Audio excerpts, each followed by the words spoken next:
Hi guys, I'm Kristen. Welcome and welcome back. Today I'm going to be sharing my June reading plans, which I admit are a little bit repetitive compared to or with last month.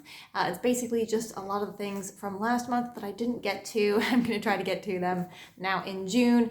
But let's get into it. I have limited battery storage or limited storage on my phone, and any background sounds are going to be baby or dog related. Thank you for bearing with me today. So as always, splitting my reading plans up into various sections. I'm going to talk first about the books that I'm carrying over with me from the month of May into June. So first up, we have The Book That Broke the World. This is book 2 in the library series by Mark Lawrence. I am enjoying this. I have both the ebook and then I also just got a copy of the audiobook. So I think that should speed up my reading of this book. I'm also, and I just realized I forgot it's in the bedroom, I'm not going to go get it, but I'm also concurrently reading The Book That Wouldn't Burn, which is perhaps unwise, but I'm trying to reread that book even though I just read it and take better notes so that I can do a recap of the first and the second book going forward, which is a part of a style of series that I would like to, a style of videos that I would like to do more of in the future. I did run out of time with The Book That Wouldn't Burn. I have a physical copy from my physical library, which is very exciting and something I haven't done in a really long time, but obviously limited amount of time where I can sit down with a physical book and read. So I was able to just renew that. I have another month or whatever to attempt to keep reading that book as well. And then I am also reading The Jasmine Throne by Tasha Suri. This is one of my priority books for the year. I believe this was an author that I wanted to read something from, so I left it open which book I was going to read from Tasha Suri, and I got to The Jasmine Throne first. So I'm listening to the audiobook and I'm actually almost done. We're a few days into June already here, and so I am already reading that book and should be done that shortly. Another section here is the books that I have already taken out from the library but haven't yet picked up, and these are some repeats from what I thought I was going to be reading in May, both of which I think I had the possibility of reading in May and ended up postponing just with the other things that I was already reading at that time, and that includes Those Beyond the Wall by Messiah Johnson, which is a follow-up sort of book set in the same world as her original book or story. I'm not sure of their pronouns, so I'll say there, set in the same world as The Space Between Worlds. And in this one, we're following more of like the people on the fringe of society, and I think like a murder case in that setting. And then I'm also going to be reading These Burning Stars, which is a sci-fi debut. I have the audiobook for this one. It's only 15 hours, so that hopefully is a really good sign. I think it's a revenge story. I think I'm remembering like cat and mouse chase across, I hope not galaxies, I hope it's just like across space, but we'll see. I am looking forward to getting to this one and seeing what it is about. I've generally heard good things. And that is all that I have already taken out from the library. So already like a solid amount of books to be working on that I'd really like to prioritize at the start of this month. I took them out with the forethought that, if I postpone, it's a safe option. I can still stay top of line, whereas taking them out, I gotta commit to reading them before my hold is up. From here, I'm gonna jump right into the books that I have my eye on that are coming out this month. It doesn't necessarily mean that I'm gonna be able to pick them up in June, but they're the June releases that I would like to read, or in this case, I have a couple that I'm like paying attention to, and I'll start off with one that is already out, and I believe that is Mirrored Heavens by Rebecca Roanhorse. This is the third and final book in the, I don't actually know the name of the series, but it's the, oh my god, I'm already forgetting. What was that called? Sun? Burning something? I'm totally blanking. I'll put it up, obviously. But I'm blanking on the title here. And this is a book that I read last year, I think, as part of the, I think now defunct book checkout book club, or at least not currently active book checkout book club that I was a member of. And I enjoyed it. I had heard really mixed things about Fevered Star. So with this one, I'm just going to pay attention to... Oh my god.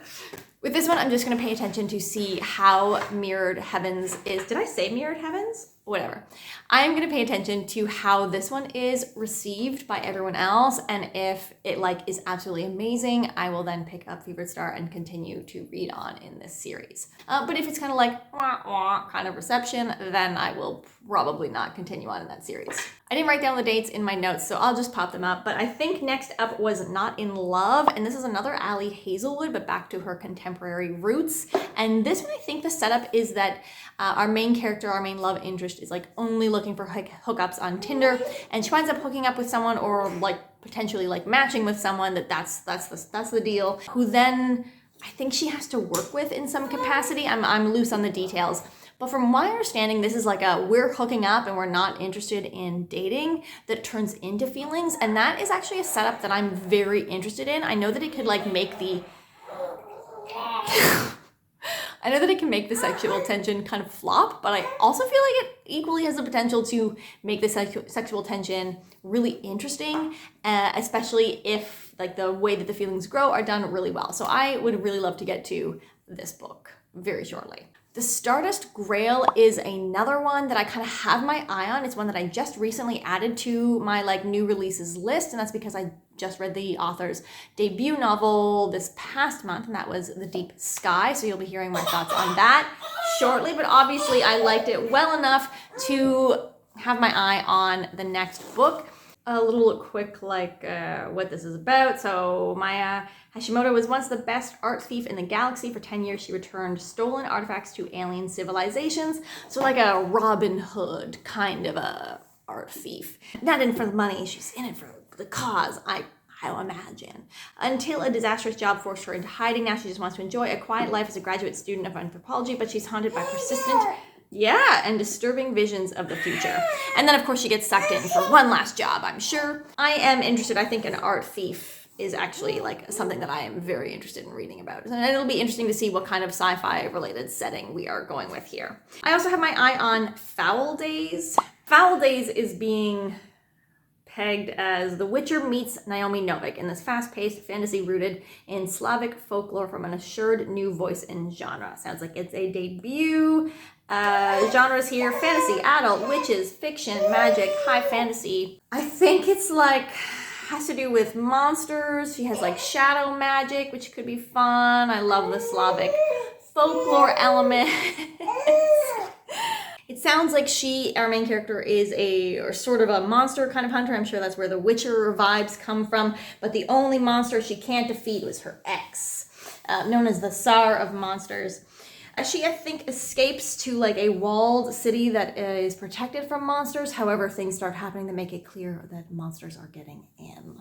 And that is all I remember. That's all I'm going to say. I think this one sounds interesting, and I think it is worth checking out. I was also going to have Bloodguard on this list, which was supposed to come out earlier in the year, and I had to I included it in the film and then found out it was pushed till June, and then I was going to include it again, and it has already been pushed to October. So I guess I'll be talking about Bloodguard later again, hopefully. So those are all the new releases that I've had my eye on. That's like really generally what my main priorities are for this month so far, sort of like what I've talked about.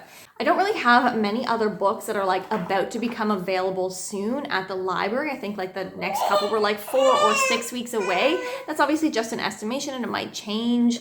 I postponed the Iris Kelly Doesn't Date or something like that, the next book in the Delilah Green series.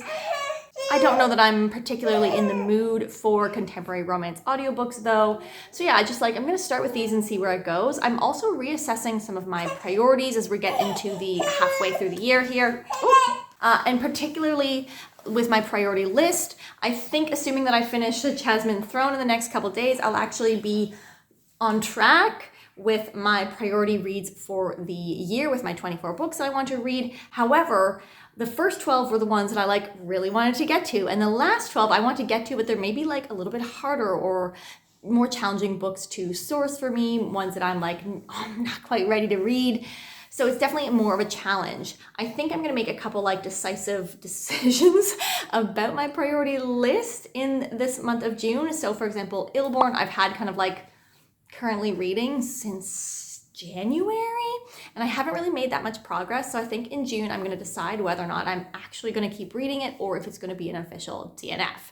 Also, Throne of Five Winds, my library recently got rid of their copy. So that was a priority TBR vet, but it's also one that I like tentatively picked up and then like wasn't feeling, and now like I can't get access to it, and it's not one that I'm so interested in and that I have like such high hopes for that I think it's worth to purchase. So I think I'm actually going to trade that out. It's another TBR vet. So I do have some options available to me. For example, like Vita Nostra is a physical book that I have that I've had forever. Same with Peace and Turmoil by Elliot Brooks. So those are two TBR vets that I like physically have copies of that would be great to finally read. So those are some options. I'm also going to take a look through my want to read list on Goodreads. I did actually already go through and tentatively do that. I just like nothing really screamed out, or there was a couple that did, but that I still don't have access to, like for example, City of Dusk by Tara Sim. So I have my eye on a couple things that I might change that out for. I'm just not sure like what the best route will be. I am potentially going to be doing my Kindle Unlimited project in August and September. So I might go through and see if there are any of my TBR vets that are available on Kindle Unlimited, in which case maybe I will switch out for that. So that's sort of like a tentative change to my priorities. So that is what I have going on in the month of June. How do you feel about the fact that we're already like rapidly sliding our way through June here and fast approaching halfway through the year? I've got tons of halfway through the year ideas and content are coming up for the next little bit. So I'm excited to start getting into that. Let me know if you have any plans for June or how you feel about your reading year so far. Are you on track with your goals? How do you feel about your priorities? Are you also doing like a reassessment of where you're at for the year? Let me know down below, or if you just want to let me know that you're here, leave your most used emoji and I will talk to you guys down in the comments. Sorry for all of the chaos today, and I'll see you guys next time. Have a great day. Bye.